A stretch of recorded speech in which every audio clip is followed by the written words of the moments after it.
Y lo otro es que nosotros el estudio de factibilidad nos tocó, dentro de las limitaciones de la pandemia, nos tocó hacerlo en esa época de pandemia, sacar adelante este estudio. Bueno, usted nos manifestó un secreto que es elaborar el estudio de factibilidad paralelamente con el proyecto de ley. sí, señor. Se toma la decisión. Eso se puede presentar como un documento compuesto, o sea, con el paquete completo y tramitarlo en el Congreso. Sí, claro. O eso viene posteriormente. Depende, yo les digo que eso es la primera reflexión que ustedes tienen que hacer. ¿Qué tipo de universidad quieren ser? Y ahí es donde ustedes también tienen que reunirse y medir la fuerza política con sus congresistas y demás, si la quieren departamental o si la quieren nacional. Si es por el tema de financiación, les comento acá y ahorita les voy a mostrar algo que es el convenio de financiación. Si bien la universidad de nosotros es departamental, la suma que se dio fueron 16.000 millones de la nación y 2.500 del departamento. Y quedó como una base presupuestal permanente. Hoy en día, de pronto Magda nos puede decir cómo han crecido esos aportes, esos 16.000 en cuánto están convertidos hoy en día después del 2021 a 2025. Sí, buenos días. En este momento nosotros arrancamos con 16.000 millones de aportes de la nación. En este momento estamos en 35.800 millones. La verdad, nosotros empezamos con un presupuesto de 25.000 millones. En este momento el presupuesto base, o sea, la base presupuestal sin contar con los recursos adicionales, está alrededor de 55.000 millones. Entonces, como base, con el resto del presupuesto nos alcanza a los 100.000 millones en este momento. Entonces, la parte financiera se ve muy beneficiada. Desde mi experiencia, me parece, o sea, el cambio fue muy favorable para la universidad.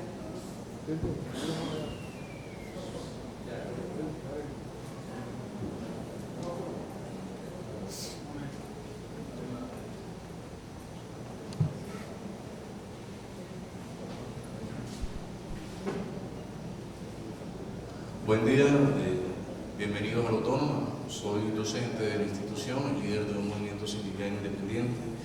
Se han generado varias preguntas y preocupaciones, las cuales les quiero transmitir, precisamente pronto nos pueden colaborar. Una pregunta es, ¿cuál sería el tratamiento jurídico aplicable a los trabajadores vinculados mediante contrato a término indefinido en una universidad privada que se transforma en universidad pública en relación a lo que tiene que ver con el régimen de carrera administrativa? Y dos, ¿qué efectos tendría la convención colectiva vigente en la universidad privada al momento del cambio de naturaleza jurídica hacia lo público? Muchas gracias. Bueno, sobre ese particular, eso lo tenemos programado en nuestro panel de la tarde, le tenemos la respuesta concreta, pero para hacerlo interesar y que venga en la tarde le respondemos. En la tarde estamos por aquí. Muchas gracias. Bien, lo que pasa es que sabemos que esas dos preguntas son muy puntuales, es decir, ¿cuál es el tratamiento jurídico de los profesores, de los funcionarios, de los administrativos, en fin? Ese es un tema al que le vamos a dedicar la tarde, ¿sí? Porque es de los más álgidos, por lo que les decía, nos tenemos que preocupar por nuestra situación como individuos. Ahora estamos viendo la preocupación de la institución, ¿no? Como primero transformémosla y ahora veamos qué vamos a hacer con todos nosotros. Pero sí es muy importante y hace parte del estudio de factibilidad. El Ministerio de Educación no puede aprobar sin saber cómo va a ser el proceso de transición. Entonces es muy importante que sepan que el Ministerio no va a permitir la transformación de una institución si no se ha resuelto ya todas las situaciones laborales de todas las personas que pertenecían a la fundación, en el caso de nosotros. Muchas gracias. Bueno, aquí, para llegar a ese punto que usted tocaba y para llegar a cualquier punto que queramos de una oficialización, lo primero que tenemos que tener es la ley. Les daba un consejo que háganlo paralelamente el estudio de factibilidad. Acá les voy a explicar cómo es un trámite legislativo. Yo soy profesor de Derecho Constitucional, entonces me queda, digamos, algo fácil y de manera didáctica hacérselos entender. En Colombia los proyectos de ley necesitan 4 debates reglamentarios. Y yo creo que ustedes hoy en día, que con este gobierno tenemos un caldo ejecutivo de Derecho Constitucional en Noticias Grande, miramos que las comisiones están que pelean las unas con las otras, que no aprueban un proyecto. Bueno, aquí se los voy a resumir. La iniciativa legislativa la tienen el gobierno o la tienen los congresistas. En este caso, hablemos de nuestro proyecto de ley, como para que me entiendan, el de Unitrópico se presentó por parte de un representante a la Cámara. Y aquí les quiero hacer un llamado a ustedes también para que analicen el panorama, lo que digo, esto tiene todos los componentes, pero tiene un componente también político, que es donde entran a jugar un escenario nuestros congresistas. Y les quiero decir algo, ¿sabe cuántos congresistas tiene Casanare? ¿O tenía Casanare en el momento? Solo teníamos 3 congresistas, 2 representantes de la Cámara que nos toca por ley y un senador. Entonces no teníamos fuerza política como la tiene esta zona del país, que si ustedes también lo pueden brillar con un proyecto de universidad regional, créanme que pueden tener muchísima fuerza en el Congreso de la República. Incluso congresistas, yo esta idea, y me quedó sonando, yo hablaba con el senador Barrera de Centro Democrático, y me decía, lo que haya que apoyar yo firmo y a la iniciativa hagan, porque incluso la senadora Fortich ya lo estuvo buscando para hablar de esta iniciativa, a ver si se puede dar trámite, porque él prácticamente, también lo resalto aquí sin hacer ninguna alusión política, que fue alguien fundamental en este proceso. ¿Por qué? Porque nos acompañó en la idea, nunca se opuso y buscó la plata. Entonces creo que fue fundamental en este proceso. Entonces la iniciativa de nosotros la presentó un congresista con el que yo trabajaba en el Congreso de la República, se presentó por Cámara. Entonces cuando usted presenta un proyecto de ley, usted lo radica en la Secretaría General de Cámara en este caso, y ahí lo remiten a la comisión experta. Si es un tema de salud, va a la comisión séptima; si es un tema constitucional, va a la comisión primera; si es un tema de educación, va a la comisión sexta. En este caso fue a la comisión sexta de Cámara, y en Cámara de Representantes le tocó la ponencia del doctor Jorge Eliezer Tamayo Marlanda, que hoy en día sigue siendo congresista y conoce mucho el tema, y se pasó su primer debate en comisión sexta de Cámara. Después de que pasa el debate en comisión, va a la plenaria de Cámara. En Cámara de Representantes nos nació un problema, porque un congresista de Casanare fue y metió un proyecto, un artículo que le despertó y le abrió los ojos al Ministerio de Hacienda, y se nos vino el Ministerio de Hacienda con conceptos negativos, Ministerio de Educación, todos los conceptos fueron negativos. O sea, nosotros no tuvimos una iniciativa o un acompañamiento del gobierno en esto. Por eso les dije que el proceso unitrópico nosotros nos lo ganamos peleando, y a las malas, discúlpenme la expresión. Luego que pasó de Cámara, hay un tránsito por ley quinta y va a comisión sexta de Senado. En comisión sexta de Senado, un senador que es de esta región, el senador Andrés García Zucardi, fue el ponente. Él creo que no es senador hoy en día, él fue el ponente en Senado, y en comisión sexta de Senado pasó el proyecto de ley. Y aquí le quiero resaltar algo, ya vamos en 3 debates, ¿cierto? En esos 3 debates, ¿sabe cómo fue la votación? Unánime, no tuvo un solo voto en contra en esos debates. Y en el cuarto y último debate llegó a Senado, llegó a plenaria de Senado. En plenaria de Senado la votación también fue unánime. ¿Qué pasó aquí? Y por eso es bueno tener claro desde los miembros fundadores el tema de la anuencia. Uno de los miembros fundadores no quería que la universidad se volviera pública. Ya terminó esto y ya. No quería que se volviera pública. Y envió unas quejas al Senado diciendo que no estaba de acuerdo, que habían modificado un poco el papel, bueno, una situación ahí. Y finalmente se reunió el Senado, dijo, y esto aquí qué molesta, si esto es un interés general y es una persona en contra de todo un departamento, este proceso va para adelante. Fue a plenaria de Senado y se aprobó. Como el texto, lógicamente, como puede variar el texto de Senado y Cámara, se hace algo que se llama una conciliación. ¿Qué es una conciliación? Que la mesa directiva de Cámara y de Senado nombra un grupo de congresistas para que se reúnan y concilien el texto, porque está diferente el que aprobó una Cámara y otra. Y ahí, ¿qué se hace generalmente? Se aprueba el texto de la última. Entonces acogimos el texto de Senado. Entonces ahí volvió otra vez a plenaria de Cámara y de Senado, donde unánimemente el Congreso dijo, ustedes va para la ley de la República. Se cumplió los 4 debates, la comisión de conciliación, que estamos aquí en el azul, que sería 5 y 6 debates, y ahí pasó a firma el presidente Juan Manuel Santos. Aquí no está en este proceso. Cuando llegó hacia las objeciones, presidente, cuando llegó a manos de Juan Manuel Santos la objetó por inconveniencia, porque se dieron cuenta que les tocaba colocar plata, y por inconstitucionalidad. Como lo objetaron por las 2 razones, vuelve nuevamente al Congreso y también se va a la Corte Constitucional. Hay que vuelve a hacer otra vez el Pleno de Senado y de Cámara, tienen que decir si están de acuerdo con las objeciones o si las niegan. En nuestro caso hicimos un trabajo político y hablamos con los senadores y dijimos, déjenla que la Corte no la niegue. Ustedes denle esa oportunidad a Casanare. El Senado nuevamente, unánimemente, en las dos cámaras, dijeron que negaban las objeciones. Y de ahí nos fuimos a la Corte Constitucional. En la Corte Constitucional, el argumento del Gobierno Nacional era que el epígrafe no concordaba con el artículo 1 de la ley, que era inaudito el principio de igualdad que como una institución universitaria, el mismo ministerio, que una institución universitaria pasara a ser universidad de un plumazo, y nos dieron por todo lado, como que dice, para matarnos. En eso, ¿qué hicimos nosotros? Pues sí nos frustramos con el proceso, porque usted dice, es pelear con el presidente. Bueno, lo logramos sacar en Senado ahora con la Corte Constitucional. Entonces dijimos, ¿qué hacemos? En su momento el exgobernador pagó de su propio bolsillo, no sé cómo, al exmagistrado José Gregorio Hernández Galindo, y nosotros, un grupo de egresados, intervenimos en la Corte Constitucional y ganamos. La Corte Constitucional, por sala plena, de manera unánime, dio a entender, dijo, que Casanare se merece una universidad pública, hagamos este proceso, y pautó cómo se debía hacer el proceso en la sentencia. O sea, acá se aplica el dicho que no hay mal que por bien no venga, porque la sentencia de la Corte Constitucional nos abrió el camino y nos dijo cómo hacer este procedimiento como tal. Y ahí, cuando la Corte falla, ya el presidente, no sé si quiere firmarla o no, ya le toca firmarla porque es una orden del máximo tribunal del Estado colombiano. Y la sentencia C051 ordenó sancionarla. ¿Ahí qué pasó? Juan Manuel Santos no la quiso firmar, yo creo que de capricho, porque tuvo el tiempo para hacerlo, incluso nosotros le metimos acción de cumplimiento para que la firmara. Le digo, nosotros fuimos metódicos. Y llegó Iván Duque y fue la primera ley que sancionó.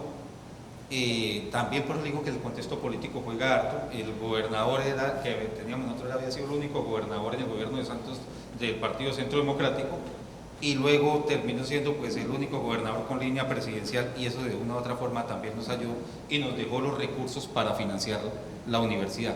El último día antes de que se le acabara el periodo, el 30 de diciembre, que ahorita como les muestro el convenio, logró conseguir los recursos y los dejó ahí. Entonces uno dice, bueno, ya conseguimos la plata. Entonces ahí nos tocó adentrarnos en el estudio de factibilidad. Por eso mi consejo es que si ustedes se meten en este cuento, hagan las dos situaciones de manera paralela para que ahorren ¿qué? Tiempo. Mucho tiempo van a ahorrar. No sé, ¿me querés hacer una pregunta?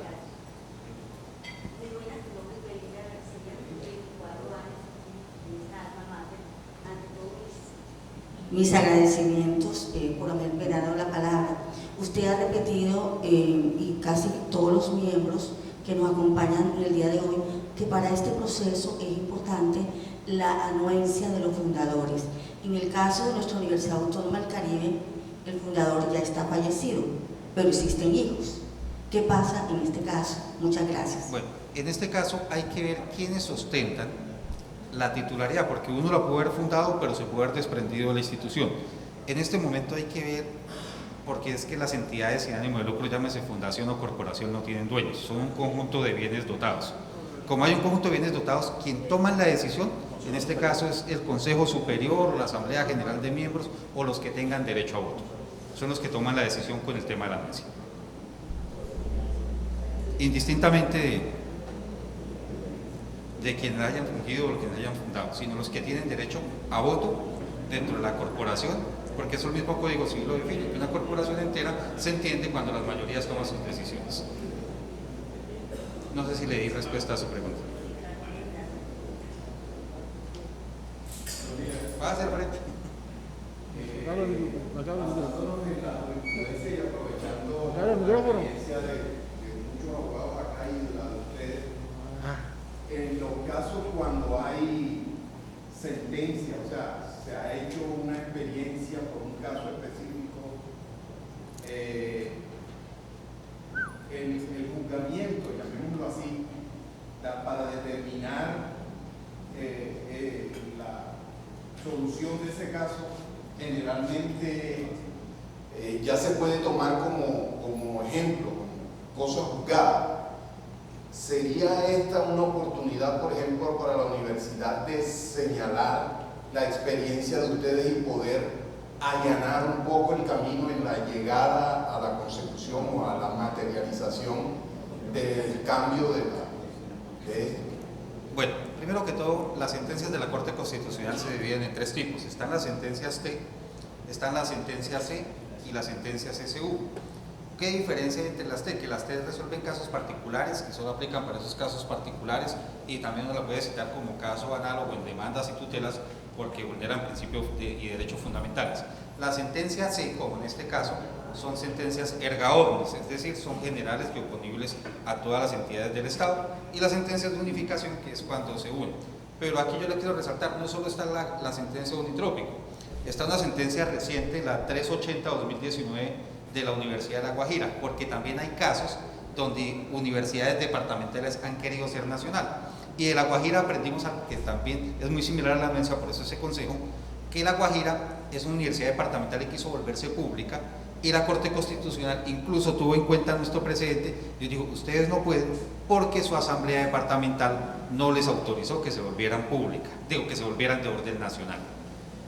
Entonces está ese antecedente, y también hay otro antecedente de transformación de la Universidad Militar Nueva Granada. La Universidad Militar Nueva Granada era un establecimiento público adscrito al Ministerio de Defensa, que se volvió una universidad también con una ley especial que sacaron para este caso, y la desprendieron del Ministerio de Defensa y la volvieron una universidad de orden nacional.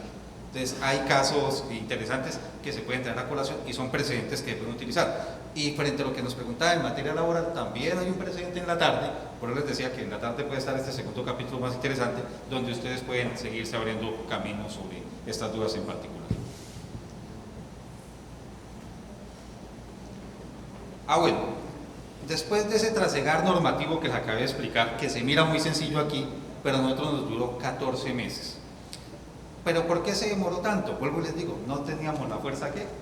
Política. Eso fue de favores, fue pidiéndole a los secretarios, fue acudiendo a diferentes situaciones para que nos colaboraran y pudiera pasar el debate. Y el último debate nos llevamos 2 buses llenos de estudiantes y llegamos al Congreso y estaba de 30 y pico en el orden del día y nos lo pasaron para el otro día de segundas y salió adelante. O sea, también hubo presión, digámoslo, como ciudadana y estudiantil para hacer esto. Finalmente, de esto que tuvimos, y aquí es lo que les quiero mostrar. Para poder lograr todo lo que hablamos, teníamos que tener el marco jurídico, porque como Paula lo reiteró en varias ocasiones, la ley 30 no tiene un procedimiento para volver una institución privada pública. Esto es como hacer una camisa ¿qué? A la medida. Entonces, en este caso, si ustedes miran esta ley y la analizan con mucho detenimiento, y sé que aquí hay harto académico, me van a entender lo que hicimos. Primero, ¿qué dice? La presente ley tiene como objeto otorgar herramientas al Ministerio de Educación Nacional, porque las necesita, ¿cierto? Porque como lo dice la ley, no le da facultad. Al Departamento de Casanare, es decir, al Ejecutivo Departamental. ¿Y por qué tuvo que ir al Departamento de Casanare? Porque se había fundado como una entidad de participación mixta de orden ¿qué? Departamental. Y no podíamos vía ley desconocer ese trámite administrativo que hubo en el departamento. La Asamblea Departamental de Casanare, ¿por qué? Porque la ley 30 establece que los que crean las universidades ni siquiera son los gobernadores ni el presidente, dice que es el Congreso y las asambleas mediante ley y ordenanza y los consejos mediante acuerdo. Entonces, por eso se dejó que fuera la Asamblea Departamental. ¿Para qué? Para transformar la naturaleza. Nuestra naturaleza era de una entidad de fundación privada mixta a pública. Carácter académico. Nosotros pasamos de ser institución universitaria a universidad. Régimen jurídico del derecho privado al derecho público. Ese artículo se mira sencillo, pero tiene una connotación grandísima. Artículo segundo. Este artículo, se lo digo, lo redactamos así porque no sabíamos qué hacer. Bájalo un poquito, por favor. Uy, perdón.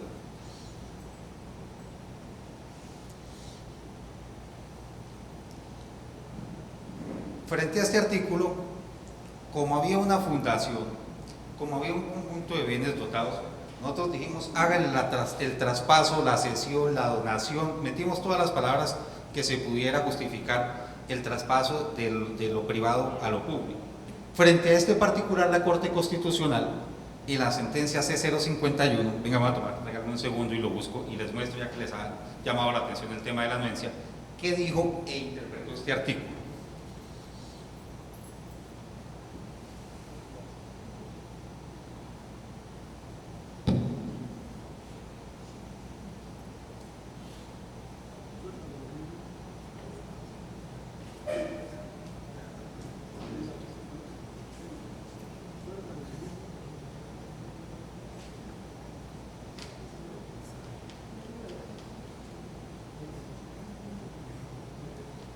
Mire lo que dijo la Corte Constitucional, y por eso digo que la Corte fue muy pedagógica y didáctica con nosotros. Entonces dijo, de este modo, en el presente asunto, el artículo 2 del proyecto de ley, que ya es ley, debe interpretarse en el entendido que previo a la oficialización del centro educativo, los fundadores deberán manifestar su anuencia, no a que sus cuotas sociales pasen a ser del departamento de Casanare, sino que Unitrópico adquiera el carácter de público. Así, asumido, el proyecto de norma no tiene efectos confiscatorios, pues no comporta que la Asamblea Departamental de Casanare pueda ordenar la absorción unilateral del patrimonio de la universidad y que los respectivos saberes pasen a ser del departamento. Por el contrario, el legislador fija una condición para que la oficialización de la universidad tenga lugar consistente en que se produzca consentimiento por parte de los fundadores, pero hacia el referido cambio de naturaleza jurídica, no el respecto de renuncia a alguno de sus derechos patrimoniales. Creo que ahí fue claritica la Corte Constitucional en decir lo que se necesita es la voluntad de los que tienen derecho a voto en la fundación para que cambie su naturaleza jurídica. Volvemos a la presentación.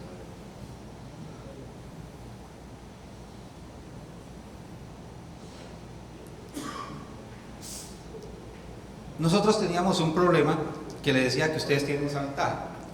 Nosotros no teníamos ningún bien a nombre de Unitrópico. Entonces ahí se dejó un parágrafo que tan pronto se volviera pública, los bienes que teníamos bajo uso y tutela, es decir, comodato o lo que fuera, se pasaran a nombre de Unitrópico. Entonces, bajo ese particular fue que se hizo la ordenanza 024, que nos dijo ya la ciudad universitaria, que es un campus de 3 hectáreas, más la granja del Remanso, que es de 7 hectáreas, pasar a ser a propiedad de Unitrópico, una vez se oficializaron. Y eso quedó por ordenanza. Y el parágrafo 2, que yo creo que esto es lo que les interesa a ustedes, y he visto acá como hablaba mi señora y uno lo nota, ustedes tienen mucho sentido de pertenencia por su universidad y no van a querer que se pierda el nombre, no van a querer que sus egresados queden huérfanos de universidad. Entonces mire cómo quedó aquí. Autorices al Ministerio de Educación Nacional, a la Gobernación y a la Asamblea Departamental de Casanare para adelantar y gestionar, no, esto es la de los bienes, perdón, es el parágrafo 1. Dice, una vez se expida la ordenanza que incorpora la estructura administrativa del departamento a la Fundación Universitaria Internacional Trópico Americano, el nombre de esta será cambiado por Universidad Internacional del Trópico Americano conforme a su nueva naturaleza jurídica y utilizará la sigla Unitrópico igualmente para identificarse. Mantener el nombre que preserva la esencia. Nosotros no cambiamos nuestra esencia, no perdimos nuestros egresados. Es más, en nuestro estatuto general y por mandato de la ley, el egresado de la fundación tiene el derecho al voto que tiene un egresado de la universidad. El egresado de la fundación tiene los mismos derechos que los egresados de la universidad. O sea, todos, yo soy egresado de la fundación. Por eso hay veces cuando hablan que dicen, yo soy egresado de la pública, yo soy egresado de la privada, yo soy egresado de la mixta. Entonces nosotros tenemos, digamos, esa distinción. Y aquí viene el artículo que es el más corto, pero es quizá el más interesante y el más importante. El artículo 3. ¿Qué dice este artículo? Dice, la nueva entidad oficial de orden departamental, Universidad Internacional del Trópico, sustituirá en todo a la Fundación Universitaria Internacional del Trópico. Esto es tanto en sus derechos como en sus obligaciones. Cuando hablamos de sustituir una obligación,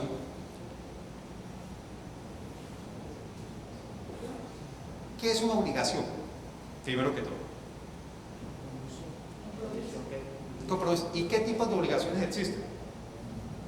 Civiles, comerciales, laborales, de todo tipo, ¿cierto?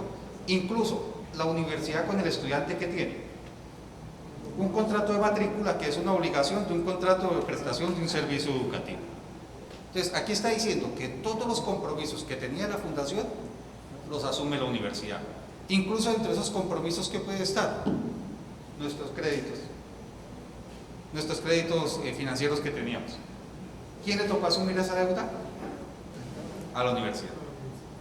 Y sobre eso también en la tarde les hablaremos de ese particular que da claridad de qué nos permitió esta ley. Y aquí viene quizá una de las cosas más importantes que también hay que hacerlo, es que una vez nos oficialicemos, aquí creo que por ley, el Ministerio de Educación tenía que inscribirnos en el SACES y en lo demás como universidad pública. Tan pronto sacamos la ordenanza, a los 8 días ya estábamos registrados como universidad pública, la representación legal, todo ese tema, nosotros fue de un momento a otro. Incluso les tocó sacar una nueva resolución cogiendo nuestros registros calificados que estaban y diciendo que ya no pertenecían a la fundación, sino que pertenecían a la universidad. Que ese es el artículo siguiente. El artículo siguiente que dice, con el fin de evitar situaciones que afecten las expectativas legítimas de los estudiantes, el Ministerio de Educación Nacional, conforme al artículo 10 del numeral 6 de la ley 1740, que es la ley de inspección y vigilancia, que garantiza, este numeral garantiza las expectativas legítimas y derechos adquiridos, transferirá los registros calificados y demás documentos de dotación administrativas concomitantes de la Fundación Universitaria Internacional del Trópico a la Universidad Internacional del Trópico. Es decir, ¿esto qué permitió? Primero, no se perdió ningún registro calificado. Y es tan importante que no se perdieron que hoy en día, como ustedes miran, nosotros arrancamos en 2012 con nuestros primeros registros calificados, súmele 14 años, hasta ahora nuestros programas van por su segunda renovación. En este momento estamos buscando acreditación de programas. Si no hubiésemos hecho esto y perdido los registros calificados, no podríamos acreditar programas.